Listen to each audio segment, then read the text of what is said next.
ನೋಡಿ, ನೀವೇನೇನೋ ಅಂದ್ಕೊಳ್ಳೋದಕ್ಕಿಂತ ಮುಂಚೆ ನಾನೇ ಇದಕ್ಕೆ ಕ್ಲಾರಿಫಿಕೇಶನ್ ಕೊಡ್ತಾ ಇದ್ದೀನಿ. ಕಟ್ಕೊಂಡು ಹೆಂಡ್ತಿನ ಮಧ್ಯರಾತ್ರಿ ಆಚೆ ಹಾಕ್ದ ಅನ್ನೋ ಆರೋಪ ನನ್ನ ಮೇಲೆ ಬರಬಾರ್ದು ಅಂತ ಹೀಗೆ ಮಾಡ್ತೀನಿ. ನೀವು ಅದನ್ನು ಬೇರೆ ಥರ ಎಲ್ಲ ಥಿಂಕ್ ಮಾಡೋ ಅವಶ್ಯಕತೆ ಇಲ್ಲ. ಆ್ಯಂಡ್ ಈ ರಿಷಿಗೆ ಹಠ ಎಷ್ಟಿದೆಯೋ ಮನುಷ್ಯತ್ವನೂ ಅಷ್ಟೇ ಇದೆ.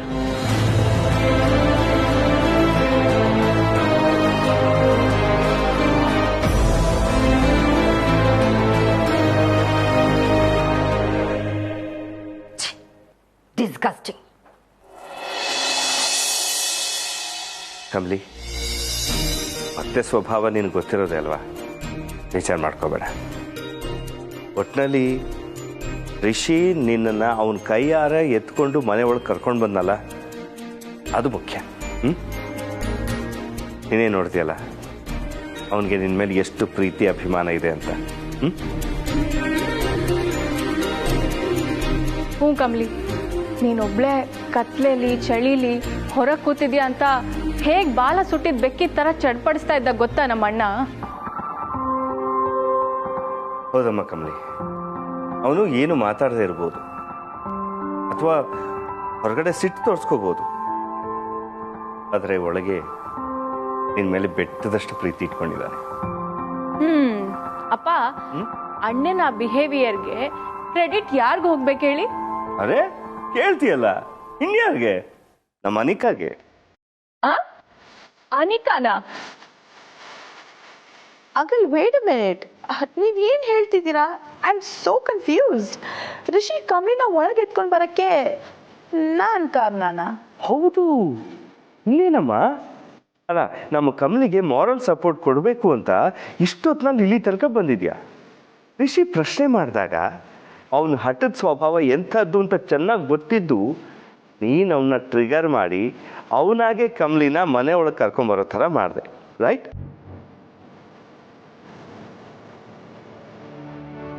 ನೀನು ಹೇಳ್ದೆ ಹೋದ್ರು ನಿನ್ನ ಉದ್ದೇಶ ಏನು ಅಂತ ನಂಗೆ ಅರ್ಥ ಆಗುತ್ತಮ್ಮ.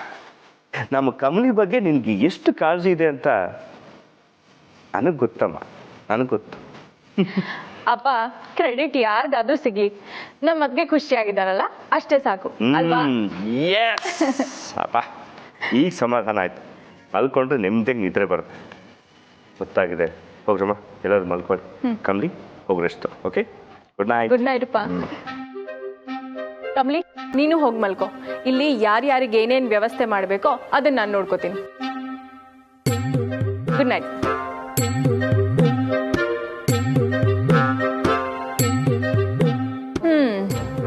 ಮಹಾರಾಣಿ ಅವರೇ, ತಮ್ಮ ಪ್ಲಾನ್ ಅದ್ಭುತವಾಗಿ ಫ್ಲಾಪ್ ಆಗಿದ್ದನ್ನ ಕಣ್ಣಾರೆ ನೋಡಿ ತೃಪ್ತಿ ಆಗಿರ್ಬೇಕಲ್ಲ? ನಿಂಗೆ ನಮ್ಮನೆ ಹೊಸದಲ್ವಲ್ಲ, ಅಲ್ಲೇ ಎಲ್ಲಾದ್ರೂ ಮೂಲೆಯಲ್ಲಿ ಹೋಗಿ ಮಲ್ಕೊಳ್ಳಿ. Okay, sweet dreams.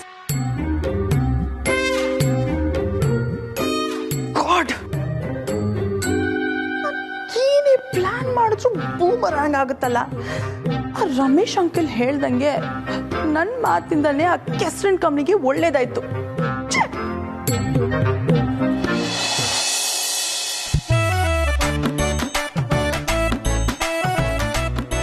ಯಾಕೆ ಕಮಲಿ ಅವ್ರು ಇಷ್ಟೊತ್ತಾದರೂ ಬಂದಿಲ್ಲ?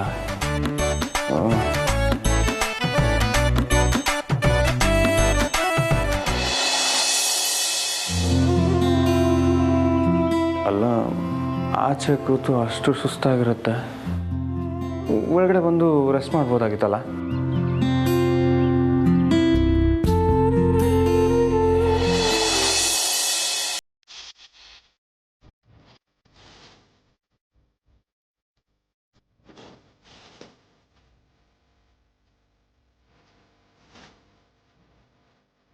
ಕಮಲಿ ಅವ್ರಿಗೆ ಯಾವುದೇ ಕಾರಣಕ್ಕೂ ನಾನು ಅವ್ರಿಗೋಸ್ಕರ ಕಾಯ್ತಿದ್ದೆ ಅಂತ ಹಿಂಟು ಕೊಡಬಾರ್ದು. ರಿಷಿ, ನೀನು ಕಮಲಿ ಅವ್ರ ಮೇಲೆ ಕೋಪಿಸ್ಕೋಬೇಕು.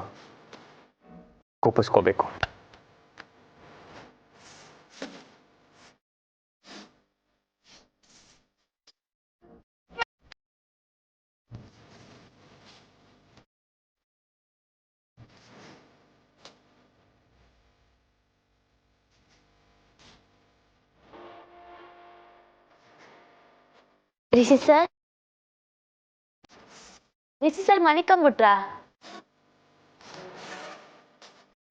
ಸರಿ ಬಿಡಿ, ನಿದ್ದೆ ಮಾಡಿರೋರ್ನ ಎದೊಳ್ಸ್ಬೋದಂತೆ, ಅದೇ ನಿದ್ದೆ ಮಾಡಿರೋ ಥರ ನಾಟಕ ಮಾಡೋರ್ನ ಎದೊಳ್ಸಕ್ಕಾಗಕ್ಕಿಲ್ಲ. ಏನು ನಿನ್ನ ಪ್ರಾಬ್ಲಮ್ಮು?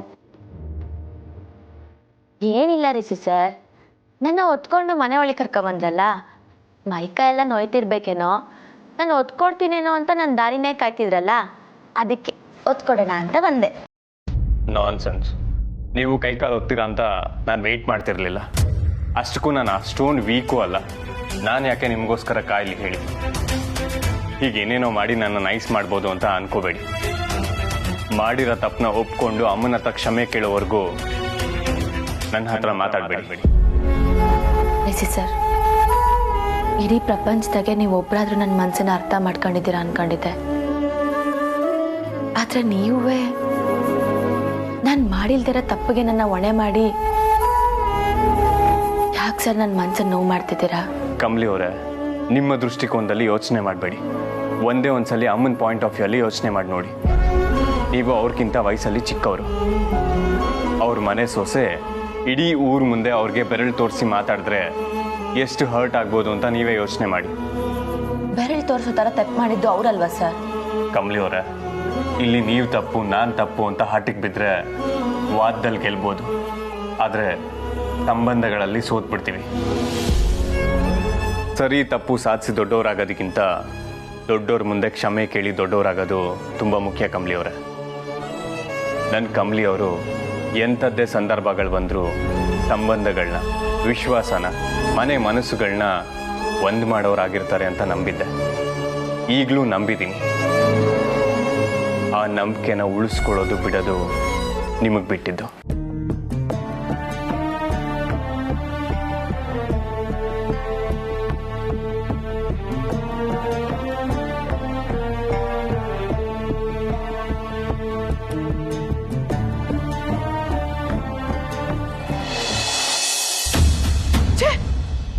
ಇಷ್ಟು ದೊಡ್ಡ ಮನೆಯಲ್ಲಿ ಡೀಸೆಂಟ್ ಆಗಿ ಒಂದು ರೂಮಲ್ಲಿ ಮಲ್ಕೋ ಅಂತ ಹೇಳೋರ್ ಗತಿ ಇಲ್ಲದೆ ಇರೋ ಹಾಗಾಯ್ತು. ಇದಕ್ಕೆಲ್ಲ ಕಾರಣ ಕೆಸ್ಟಿನ್ ಕಮ್ಲಿನೇ. ಏನ್ ಮಾಡೋದು, ನನ್ನ ಕರ್ಮ.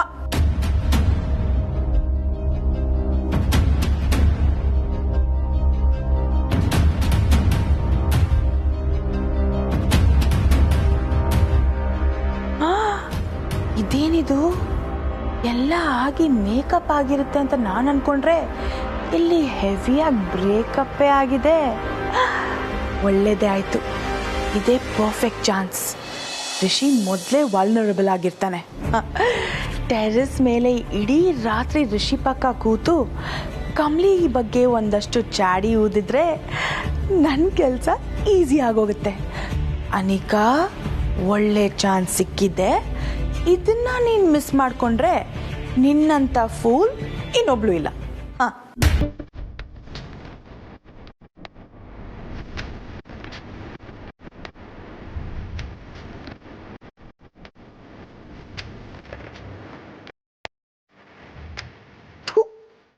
ಮತ್ತೆ ಬಂದ್ಲಪ್ಪ ಕಬಾಬ್ ಮೇ ಹಡ್ಡಿ. ಇವಳು ಮನುಷ್ಯನ ಸ್ವಲ್ಪನೂ ಬೇಸಿಕ್ ಮಾನ ಮರ್ಯಾದೆ ಇಲ್ವಾ ಇವಳಿಗೆ? ಅವನಷ್ಟು ಮುಖಕ್ಕೆ ಮಂಗಳಾರತಿ ಮಾಡಿದ ಮೇಲೂ ಇವಳು ಭಾಳ ಅಲ್ಲಾಚ್ಕೊಂಡು ಅವನ ಹಿಂದೆನೆ ಹೋಗ್ತಿದ್ದಾಳೆ. ಶೇಮ್ಲೆಸ್ ಲೈಫ್ ಅವಳದು. ಛೇ, ಕೈಗೆ ಬಂದಿರೋ ತುತ್ತು ಬಾಯಿಗೆ ಬರಲಿಲ್ವಲ್ಲ, ಏನು ಮಾಡಲಿ? ಯಾವುದಕ್ಕೂ ಅಲ್ಲಿಗೆ ಹೋಗ್ಬಿಡ್ಲಾ? ಬೇಡ ಬೇಡ, ಆ ರಿಷಿ ಒಂಥರ ಅನ್ಪ್ರಿಡಿಕ್ಟಬಲ್. ಯಾಕೆ ಸುಮ್ಮನೆ ರಿಸ್ಕು? ಬೆಳಿಗ್ಗೆವರೆಗೂ ವೇಟ್ ಮಾಡ್ತೀನಿ. ಏನು ಮಾಡೋದು, ನನ್ನ ಬ್ಯಾಡ್ ಲಕ್.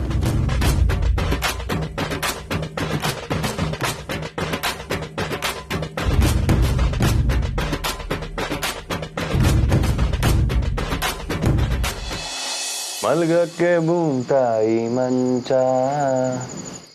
ಕೊನೆಗಿಷ್ಟೇ ಗತಿ.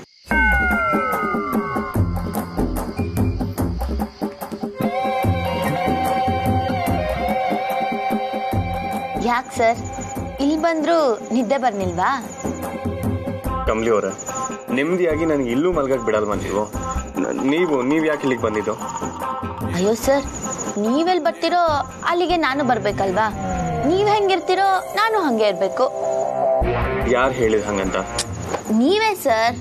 ಆಗ್ಲೇ ನನ್ನ ಮನೆವರೆಗೆ ಚಳಿಲ್ ಕೂತಿದ್ದಾಗ ನನ್ನ ಮನೆ ಒಳಗೆ ಕರ್ಕೊಂಬಂದ್ಬಿಟ್ರಿ. ಮನ್ಸ್ ತಡೀತಾ ನಿಮ್ಗೆ?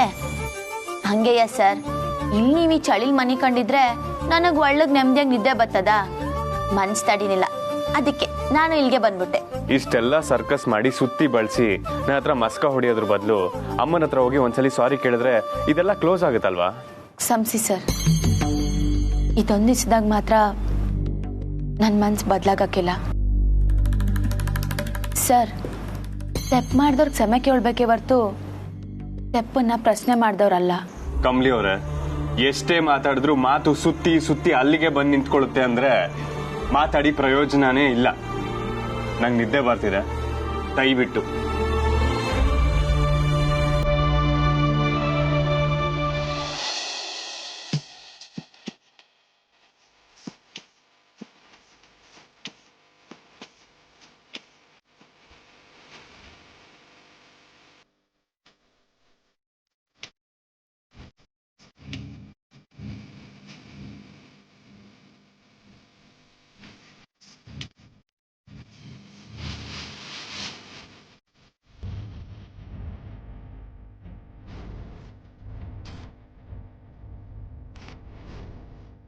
ನನ್ ಮುಂದೆ ಇಷ್ಟೆಲ್ಲ ತೊಂದರೆ ಆಟ ಆಡಿ ಕ್ಷಮೆ ಕೇಳೋದ್ರ ಬದಲು ಅಮ್ಮನ ಹತ್ರ ಹೋಗಿ ಸಾರಿ ಕೇಳ್ಬೋದಲ್ವಾ?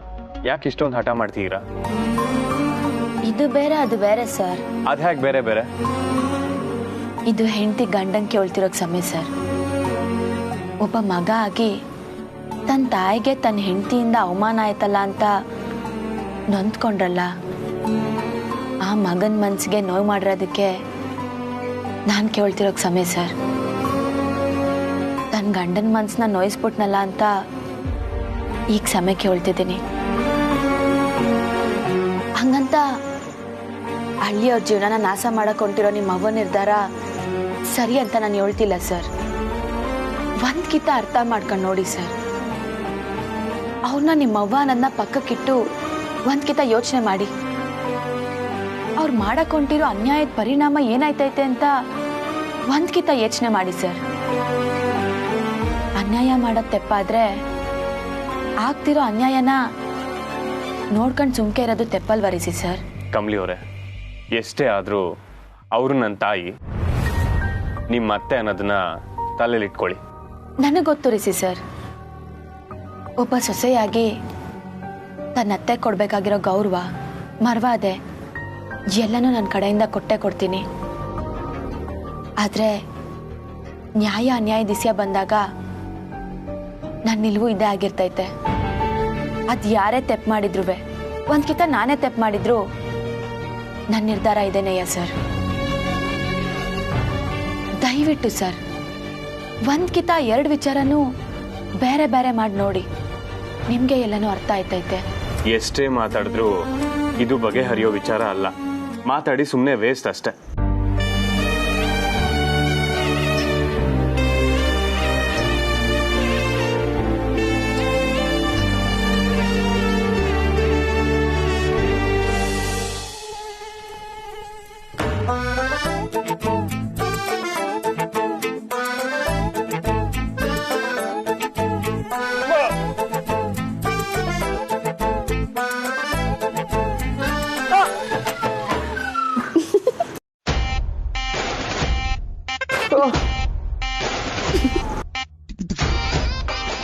ಎಲ್ಲ ನಿಮ್ಗೆ ತಮಾಷೆ ಅಲ್ವಾ? ಒಂದ್ ಕಡೆ ಹೆಂಡತಿ ಕಾಟ, ಇನ್ನೊಂದ್ ಕಡೆ ಸೊಳ್ಳೆ ಕಾಟ. ನೆಮ್ಮದಿನೇ ಇಲ್ಲ ಜೀವನದಲ್ಲಿ.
ಏಟೇ ಕೋಪ ಮಾಡ್ಕೊಂಡ್ರು ಮನಗ್ದಾಗ ಮಾತ್ರ ಒಳ್ಳೆ ಮಗು ಥರ ಕಾಣ್ತೀರಾ ಸರ್.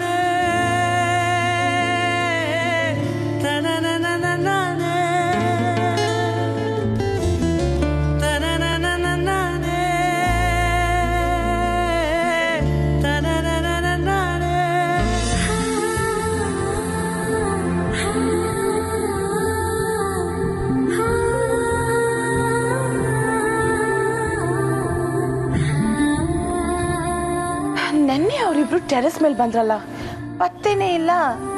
ಏನಾಗಿರ್ಬೋದು ಅವರಿಬ್ರು ಮಧ್ಯೆ? ಗ್ಯಾರಂಟಿ ಋಷಿ ಅವಳಿಗೆ ಮಂಗಳಾರತಿ ಮಾಡಿರ್ತಾನೆ. I am sure.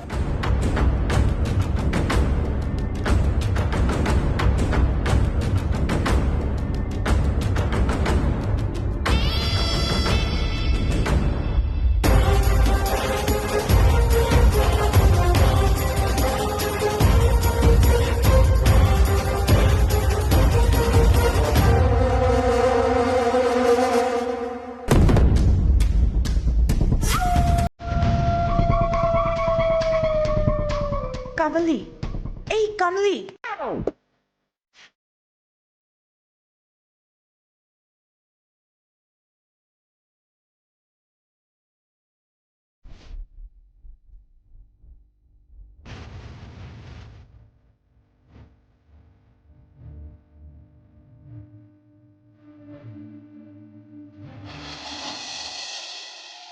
ಅಲ್ಲ ಕಮಲಿ, ನಾನು ಅದ್ಯಾಕ ಬ್ಯಾಂಕ್ ಹೆಚ್ಕೊತಿದ್ಯಾ? ರಿಷಿ ಸರ್ ಮನ್ಗಿರೋದ್ ಕಾಣಿಸ್ತಿಲ್ವಾ? ನಡಿ ನಾವು ಕೆಳಗೆ ಹೋಗುಮ. Kamali, what are you saying? ಋಷಿನ ಇಲ್ಲೇ ಒಬ್ನೇ ಬಿಟ್ಟು ನಾವ್ ಮಾತ್ರ ಹೋಗದ? No no. ಅಯ್ಯೋ ಅದ್ಯಾಕ ಅವ್ ಹಂಗಂತ್ಯ? ಅವ್ರದೇ ಮನೆ ಅವ್ರದೇ ತಾರ್ಸಿ ಹೆಂಗ್ ನಿದ್ದೆ ಮಾಡೋರೆ. ಎಪ್ಸದ್ ಬೇಡ. ರಾತ್ರಿ ಬೇರೆ ಅವ್ರು ಸರಿಯಾಗಿ ನಿದ್ದೆ ಮಾಡಿಲ್ಲ. ವಾಟ್? ಅಯ್ಯೋ ಅದೆಲ್ಲ ಆಮ್ಯಾಗ ಕೇಳ್ತೀನಿ. ನಡಿ ಮಕ್ಕ ತೊಳ್ಕೊ, ನಾನು ಕಾಪಿ ಮಾಡ್ಕೊಡ್ತೀನಿ. ಅಲ್ಲ ಕಮಲಿ, ಬಟ್ ಋಷಿ. ಅಯ್ಯೋ ಅವ್ರ ಪಾಡಿಗೆ ಅವ್ರು ಎದ್ ಬರ್ತಾರೆ. ನೀನ್ ಬಾ, ನಾವ್ ಹೋಗುಮ.